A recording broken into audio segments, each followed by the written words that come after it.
croeso i FC Cymru and the final two international games of 2021. I cannot believe these are the final two games of 2021. What a year it's been. We've had the Euros. FC Cymru has been the length and breadth of the country. And now here we are, a World Cup playoff place already confirmed and 2 games to go. And we're paying tribute to a legend tonight. Of course, very special games ahead for Gareth Bale. 100 caps, what a legend he is. Absolutely. I remember his goal against Iceland here. It was magnificent. Never seen anything quite like it since or before. So fantastic to see him being honoured this evening. But we do start with a slightly more serious story because David Brooks and Dan Barden's recent cancer diagnosis means that thoughts of everyone at FC Cymru and Wales fans everywhere are with the two guys. And Wales fans this afternoon have been raising awareness and money for cancer charities across Wales. And if you are affected by anything we're about to talk about, you'll see details on the screen soon of how you can find support.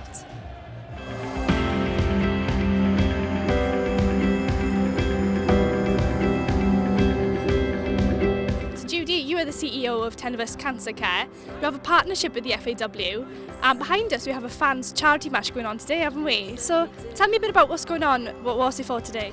Well, we've had a partnership with FAW for some time, but today this charity match is really to recognise a number of young players who've recently been diagnosed with cancer, so David and Dan.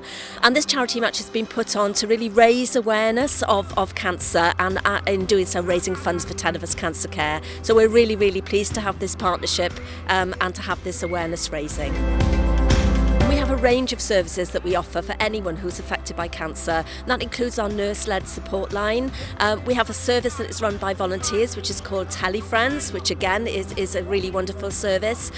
We also have a benefits advisors. So anyone who's struggling financially because of their cancer diagnosis can come to us and we can certainly help them. We're also really, really excited to be just about to launch our counselling service. And again, that is for everybody affected by cancer, not just the person themselves, but their family as well. And then finally, we have our Sing With Us choirs. So we have 16 choirs right the way around Wales, which is a wonderful place for people to come and socialise and be with people who really understand what it's like to have a cancer diagnosis. And if someone is affected by, the diagnosis of David Brooks and Dan Barden, where can they find, help and where can they find support? So naturally, first port of call when you're getting diagnosed with cancer is obviously going to be your doctor, your GP, whoever's diagnosed it. So obviously speak to them. There's specific cancer charities out there who will obviously specialise in this kind of information, so speak to them. But also it's really important to surround yourself with people who've been through it. So if you've got friends, family members who have had it, please speak to them because they've obviously been through it before, they know what it feels like. There's plenty of support groups out there, but it's really, really important to surround yourself with people who've been through it, who understand it, who can be empathetic and help you along the journey. So you had a few supporters here coming down for a great cause. That's so important, wasn't it? Yeah, look, that was the whole reason, it was to have a bit of fun, but also do something good whilst having fun. And we've raised the target before we even kicked off, 500 quid. Plenty of people turned out. The Just Giving will be open now for a few more weeks for people to donate, and it's sad that it's happened to these lads, and hopefully as supporters we can show some solidarity with them by raising a few quid.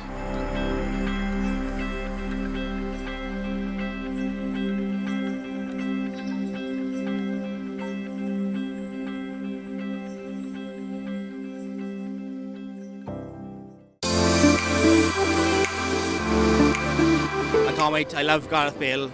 Best player to ever play for Wales. Best Welsh player to ever exist. He's the best Welsh player to ever exist. When he does play, even if he's half fit, he brings that spark, doesn't he? So it's a big one. Croesi bysedd fydd Gareth Bale yn chwarae, yn ennill I canfed cap a am gampio hynny hefyd.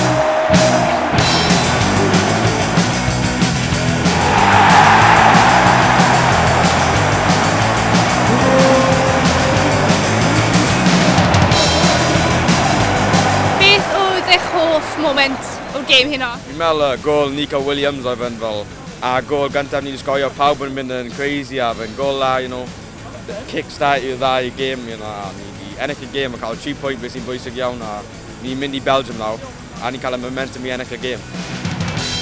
Roedd fi heb di mynd mewn I game a gwylio 5 gol, ond ni'n cael gwlad Belg di mawrth a hwnna'n mynd I bod yn anodd, ond y ffordd ni di chwarae heddiw oedd yn dda.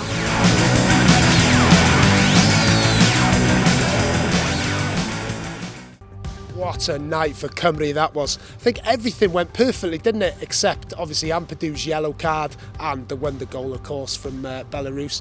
But Gareth Bale's 100th cap, what an evening it was for Welsh football. In the meantime, I'm here at Connah's Quay, where I'm going to be learning about an initiative which has been taking place all over the country, which is to inform and educate the youngsters of today on how to perform CPR and use a defibrillator. It's called Save a Life. And we're going to learn a little bit more now, so let's see how it goes. When we were planning how we were going to deliver it, we wanted the best mechanism to start getting the message out there. And so it was suggested through the FAW that we target the 12 Welsh Premier League academies. So that will be a large number of young people that otherwise wouldn't get this education package. Once we've done all the Welsh Premier League academies, we can then review and then we can target strategically where we take it from there. I'm going to show you how to press the chest. If you get your knees right up to the side of the patient, what I want you to do with your fingers is go like that and interlock them. Now the business end is the heel of the hand. So the hand underneath there, put that in the centre of the chest. It's directly between the nipples. The secret to good chest compressions is using your upper body weight. So I want you to bring your upper body weight forward, lock your arms out, keep your arms straight and just rock from your hips. So just start pressing now. So that's a good compression. All we need to do now is focus on rate and depth. And it should be 2 a second. I'm not going to sing Staying Alive. Was that correct, by the way? Yes, it was. But if you're singing that in a real resus, you'll get arrested. Right, okay. The only time that you will stop doing this is when this thing tells you to stop. Okay. We'll simulate a resus taking place and I work around you. The first thing I do, I switch on the defibrillator, place the pads around you. While I'm keeping going? While you're keeping going. It's now analysing. Shock advised. So it's picked up a cardiac arrest, it's now saying shock advice. So I keep you clear of the patient, shock the patient, and then you get straight back on the chest. We're hoping that long term it will be on the national curriculum, as it is in Scandinavia. And there's a direct correlation between survivability rates in Scandinavia, also to the education package that they deliver out there. So gold standard for me would be the Welsh National Curriculum contains a Save a Life workshop lesson.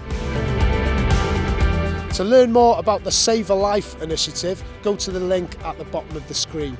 Now, we're off to a fantastic grassroots club in Cardiff, in Grangetown, and they're going to tell us about a grant that they've received from the Be Active Wales Fund, something which may be helpful for your club.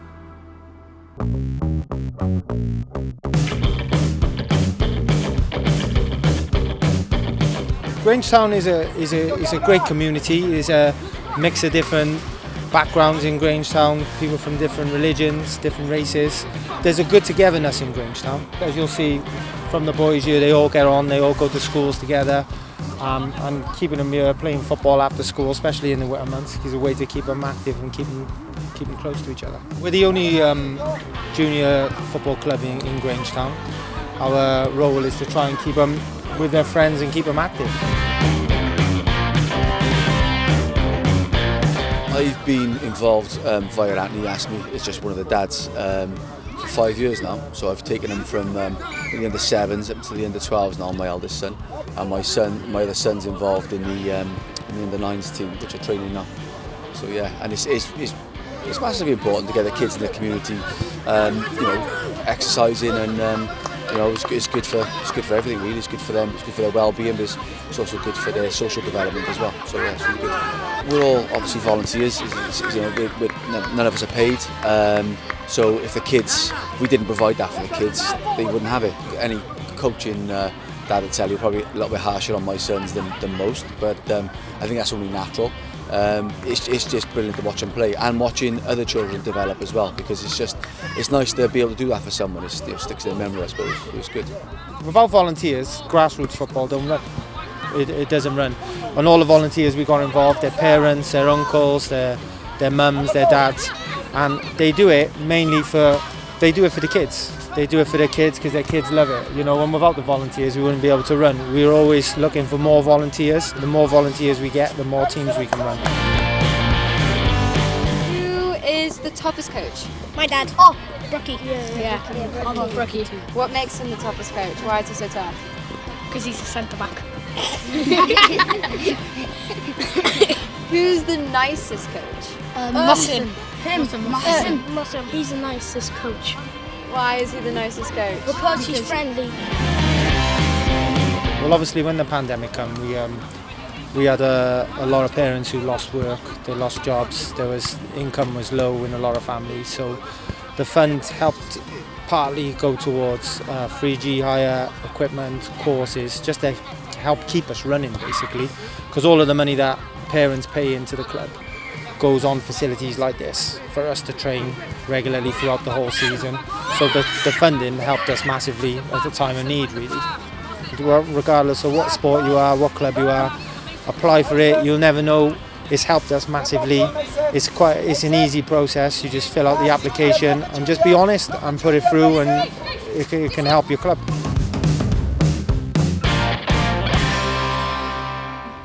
Fantastic work going on there at the Mall. It's great to see, and it's definitely worth checking out the Be Active Wales Fund to see if you can find help for your club too. Yeah, absolutely. Listen, it's one of the things we love about FC Cymru is coming around, seeing all you grassroots heroes who are out there doing it for the love of the game, and all power to you. But tonight, at the other end of the scale, what a game we got in store for us this evening. Wales against Belgium, the culmination of our World Cup qualifying campaign, and no Gareth Bale. But no problem, surely. Well, listen, you've been on a special mission as well, haven't you, Juxie? Yes, tonight I'll be finding out a bit more about the ADC commentary on how they help the visually impaired to have the full matchday experience.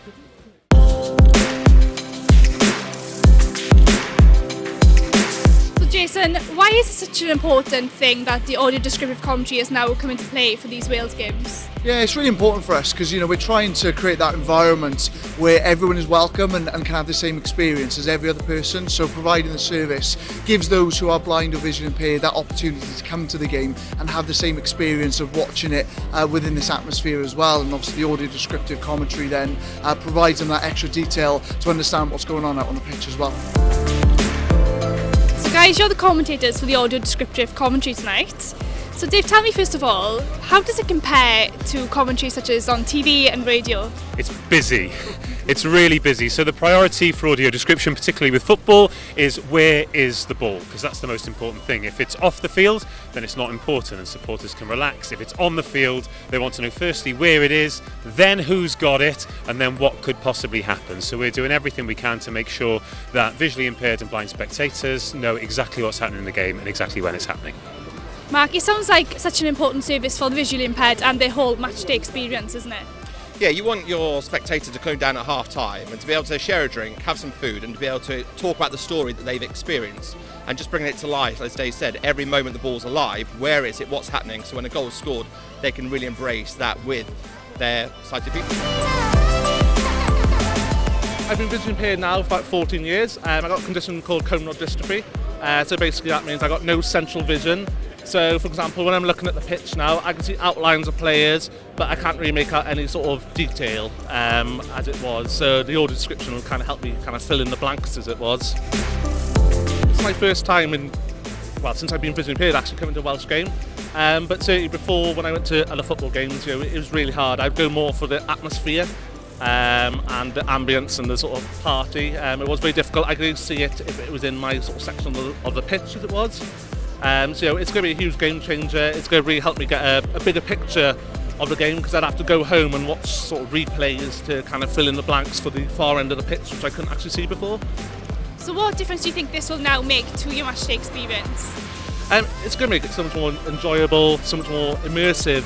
That's the best way I can say. Like I said, I can appreciate the game, I can get an understanding of what's going on down the far end of the pitch, because half the time before I'd be racked in with the crowds where it'd be booing or cheering without really being able to see kind of what's going on. So it'd be huge for my immersion in the game and how much I sort of appreciate and enjoy the game.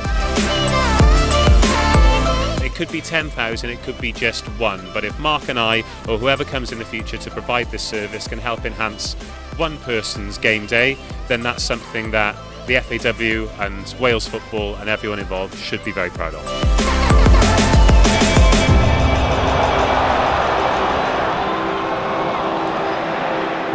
Now space for Belgium on the right hand side, on the edge of the penalty area, rolls the ball over, crosses it in, gets a deflection, and it is Munya trying to get a tackle in, but great defence. Witsel with a late swing, and then De Bruyne curls from the edge of the D, right-footed, load, and it is Belgium 1. They scored in the 12th minute, and De Bruyne gets the goal for Belgium. James trying to chase that ball in on the edge of the penalty area. He gets the ball brought in, but Boyata has it.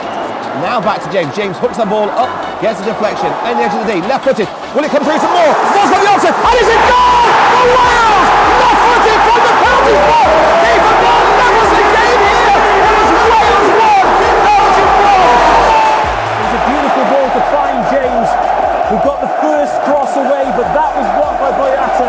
Then tried again, got a lucky deflection, took it down on his knee. It was a gorgeous cross, defenders in all kinds of trouble. There was a swing and a miss from feet, and the striker did ever so well. It was a touch from keeper Moore. He was being closed down, but it was a low finish to the keeper's left, and no less than Wales deserved. 1-1.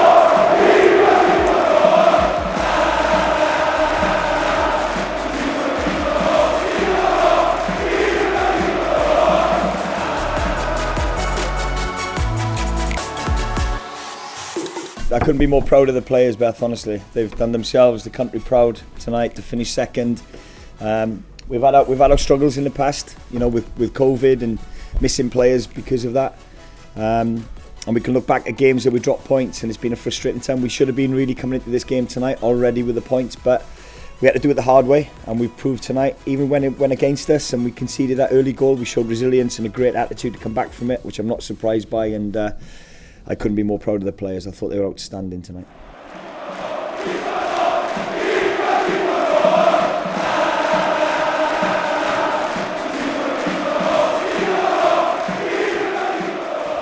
You're proud, Rob.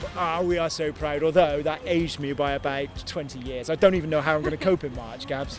I don't know either. It was absolutely terrifying, but what a result for Wales. In the playoffs, home playoff, incredible. And that's got to be the important thing, isn't it? And just the way the atmosphere was this evening. Come on, we'll take anyone in March. Yeah, well, it'd be tough, but we'll take anyone.